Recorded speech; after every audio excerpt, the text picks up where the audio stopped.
Mas relaxed at masaya ang mga gay at lesbian na lantaran ng sexual orientation.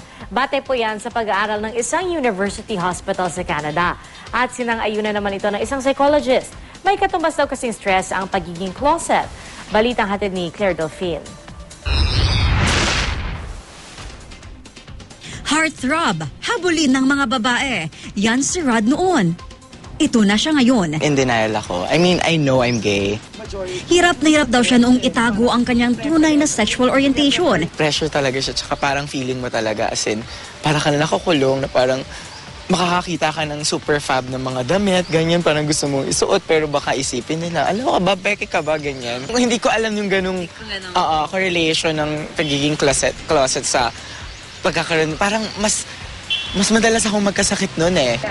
Pero ngayong wala na raw siyang itinatago, ramdam daw niyang mas masaya siya at magaan ang kanyang loob. Hindi nag-iisa si Rod sa ganitong karanasan. Sa pag-aaral ng Louis H. LaFontaine Hospital ng University of Montreal sa Canada, lumabas na ang mga taong nagladlad na sa kanilang sexual orientation ay hindi kasing stress ng mga taong nananatili sa closet at mas madalas, mas relax pa kesa sa mga heterosexual.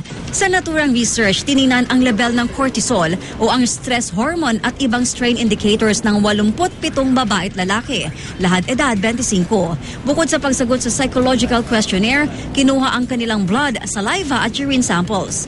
Ang resulta ng pag-aaral, sinang-ayunan naman ng psychologist na si Professor Eric Manalastas. Ang mga taong nasa closet daw kasi madalas may dala-dalang stress sa pagtatago ng kanilang sexual orientation. Takot daw kasi silang ma-reject o magkaroon ng negatibong resulta ang kanilang pagdadlad. You're always focused on ano kayang iniisip ng mga tao. Alam ba niya o hindi nila alam? So meron kang mental dialogue going in your head. A lot of noise in your head. And you have to go through that every day. So yung accumulated effect nun ay nakakaroon ng negative impact on mental health.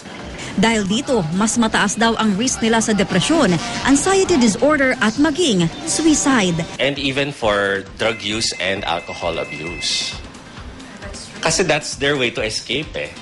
Para sa UP Babaylan, ang grupo ng mga lesbians, gays, bisexuals at transgenders o LGBT sa University of the Philippines, malaking bagay ang resulta ng research na ito.